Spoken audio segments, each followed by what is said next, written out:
Well, thank you so much, John. I'm sure there will be lots of questions. We have a couple of roving mics here. If you'd like to ask a question, put your hand up and say who you are and keep the question brief. Who'd like to start? Alan Torrance at the back there.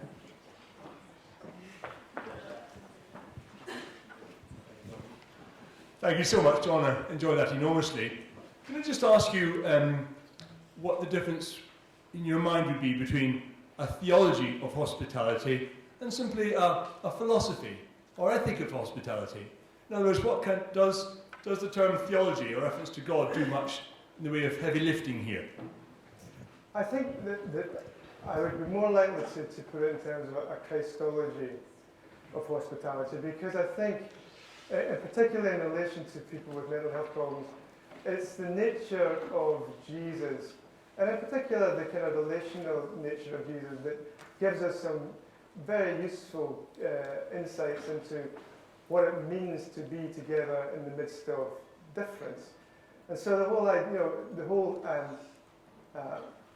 the way that the principle of the incarnation would run is that God, who is radically unlike human beings, becomes a human being and then offers them friendship, John tells us.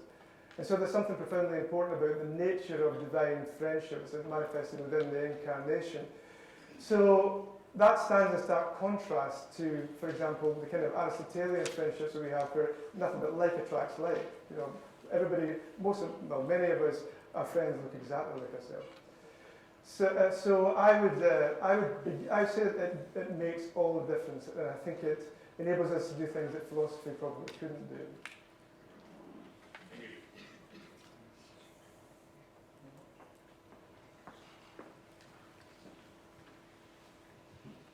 Hi, thank you again for a really fascinating talk. I'm really curious. I resonated with what you were saying regarding how naming an illness or getting a diagnosis can be deadening in a spiritual way. And I think in a lot of contexts, we are required to have a diagnosis in order to justify our symptomology. At least with the clients I work with, you know, to go to work or to go to school, you have to say, well, I have this disability, so I can get these particular allowances, right? Or this particular kind of support. And so what can we do for those people who really do have to choose that route of, you know, kind of spiritual inadequacy, or at least spiritual, like I said, deadening in a certain way? What can we do to support them when they don't really have that choice in order to function in their lives? Yeah, but it gets more complicated across healthcare systems, because in the American healthcare system, you have to have a diagnosis to access treatment, but it can be slightly different in Europe. But I don't have a huge problem with diagnosis, because sometimes diagnosis can be releasing, because you can have a whole series of experiences that you have no idea what to do. The psychologist or the psychiatrist give you that diagnosis, and you can begin to get control of it. Diagnoses are absolutely fine for mental health professionals, because that's kind of what they do, that's what they're meant for. My problem is when diagnoses leak out into society in a context where they're not supposed to be, and people just make them up as we go along, and they become loci for oppression, because people take all these stigmatizing labels, put them on this individual, and so therefore they're excluded, oppressed, and so on and so forth. But within its own realm, i.e. the mental health professions, it can do good work. But it's not meant for pastors, it's not meant for newspaper journalists, it's meant for this realm here.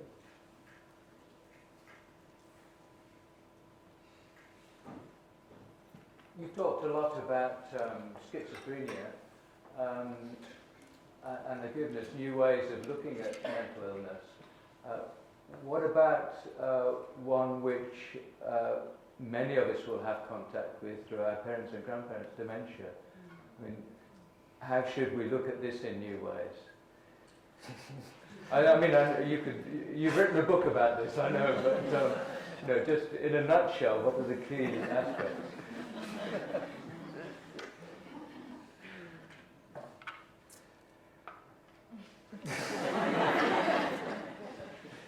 Well, That's such a big question, really. Okay. One of the ways that we could think about it, one of the concerns that people have in relation to dementia is that they somehow lose themselves or they lose their loved one. And that's encapsulated in language that people use, like he or she is not the person they used to be, or they would never do this and that and so on and so forth. As if by the time that as if because you forget certain things, you cease to be who you are. And that's because we have an understanding, or many of us have an understanding of self and personhood as a story. That we are the stories that we tell about ourselves. And if we can no longer tell the stories about ourselves, then we cease to be. So if I've forgotten who I was when I was 6, or when I was 20, or when I was whatever it is, and I have no idea who I am in relation to who I used to be, then people will start to say, well, you're not the person that you used to be. So you have kind of like an autobiographical self. However, none of us are the people we used to be. And none of us really remember. Memory is really very unpredictable. So take me. I don't know what it means.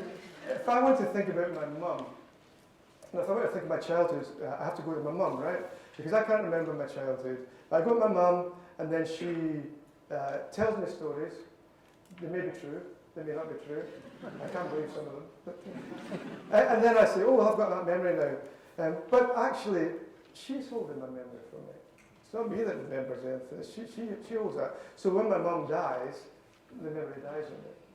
And so, in reality, a good deal of who I am is not who I remember myself to be, it's how other people remember me to be. Ultimately, how God reminds me to be.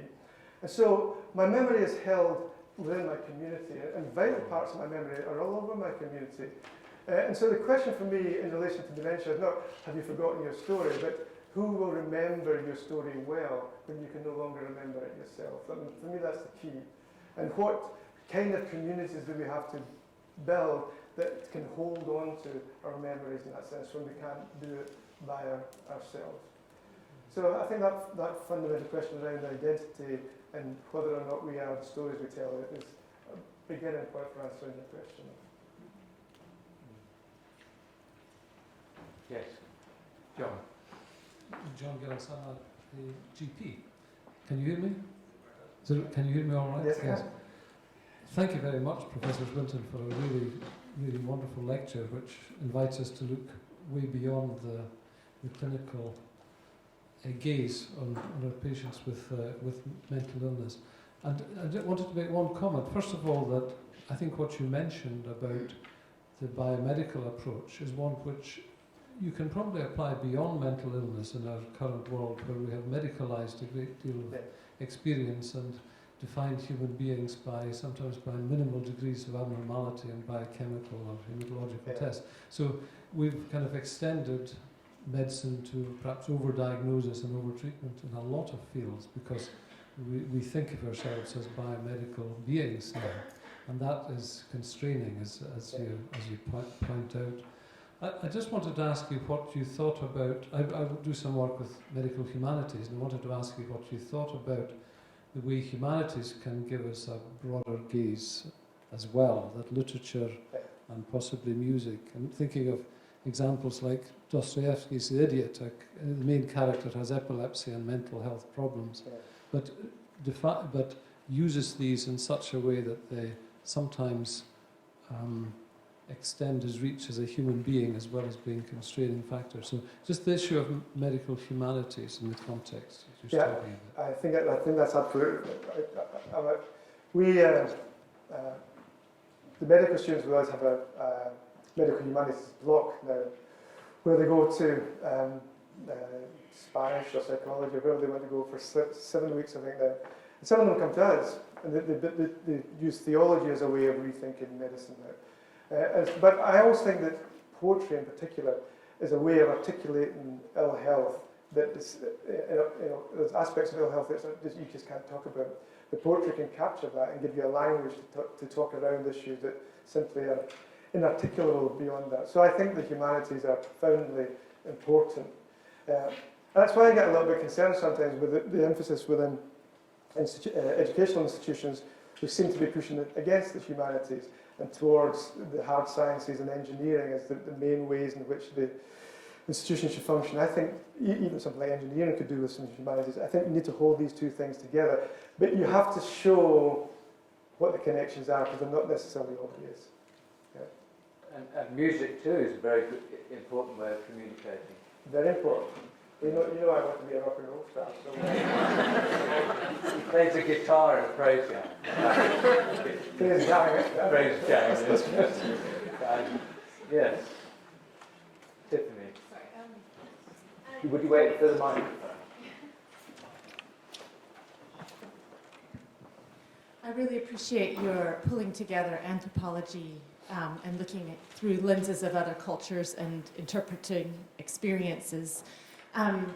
In light of that, and thinking pastorally and working with the way people interpret what they're experiencing and even redefining what is normal and what is ill health versus normal health, I guess one question I would have is, what is the objective then, pastorally, of working with people who come identifying or being identified as having ill health mentally? Is it to bring them to a state, whether chemically or therapeutically, of accepting the definition of normal or of reality of the culture around them?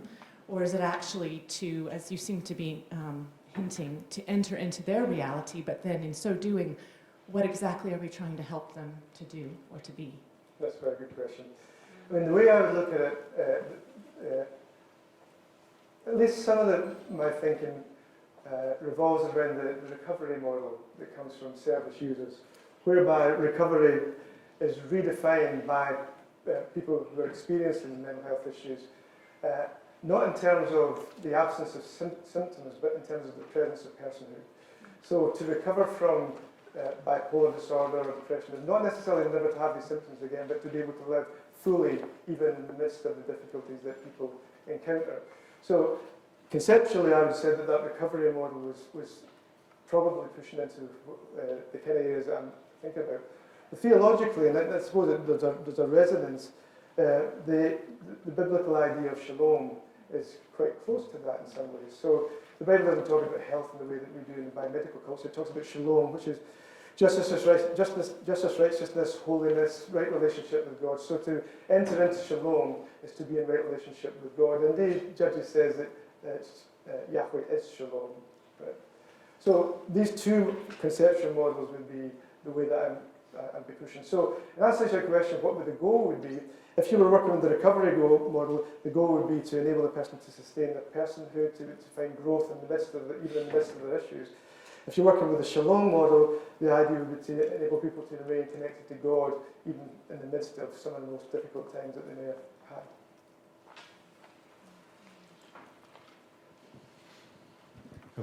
Question up at the back. Oh yes, one here. Yes. Thank you.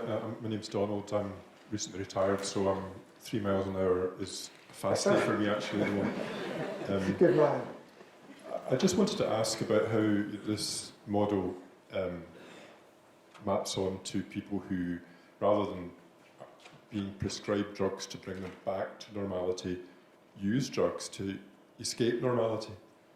I think that's a whole interesting set of questions about how people use, banned drugs in this country, or alcohol, or indeed induce spiritual states to induce a state of mind more receptive, as they might think, to experiences and other things. And that's also stigmatised in our culture. Yeah, I mean, that would be a different conversation, really, as to whether drugs should be a way of escaping the world, or whether they should be a way of living well in the world. Because there is a kind of difference in that sense. And then it's a complicated kind of political and economic argument as to which drugs are appropriate for you to escape from the world and which drugs are appropriate to stay in the world. So I don't know if I would have an answer to that, but I think the question is an important one. But I think there are questions around psychopharmaceutical drugs. I'm not somebody that's necessarily anti-drugs, but as to precisely what they do. Because, for example, what we were talking about in relation to voices, They don't necessarily get rid of voices, they just make them more manageable in that sense. But by making them more manageable, it means if you're a hearing voices person, that means you've no control over them at all. Like, so your experiences are completely controlled by your psychopharmaceutical substances rather than by any kind of personal relationship you have with yourself in that way. So it's complex. Final question from the back there. It's a comment, actually, and my only reason for making a comment is I also play guitar in a praise band. Hey, hallelujah. But having said that, in the University of Witwatersrand, they have a problem-based learning medical course where each week is based around a patient with a different diagnosis. And the students are divided very, very carefully into multi-ethnic groups. And there are about 11 ethnic groups in South Africa. When we got diabetes and other things were easy to deal with. When we got to schizophrenia, depression, bipolar disorder, and you started the discussion, there was often a bit of a silence when one came around to discussing the differential diagnosis. And I always used to go to the Black African or Hindu or Muslim students, of whom there were one in each group, and say, have you anything else to add? And they trusted me enough to say yes. They would say, perhaps this patient was demonized. Perhaps this patient has been cursed by the witch doctor. And that opened up a whole conversation with the students from the Western culture out there, which I found absolutely fascinating and opened my mind the way that you have expressed that we should do tonight. Thank you. Okay, thank you. Well, thank you so much, John, for opening our minds really to new ways of looking at mental illness and indeed thinking about our own ways of living. It's good that you're here. We're glad that you exist.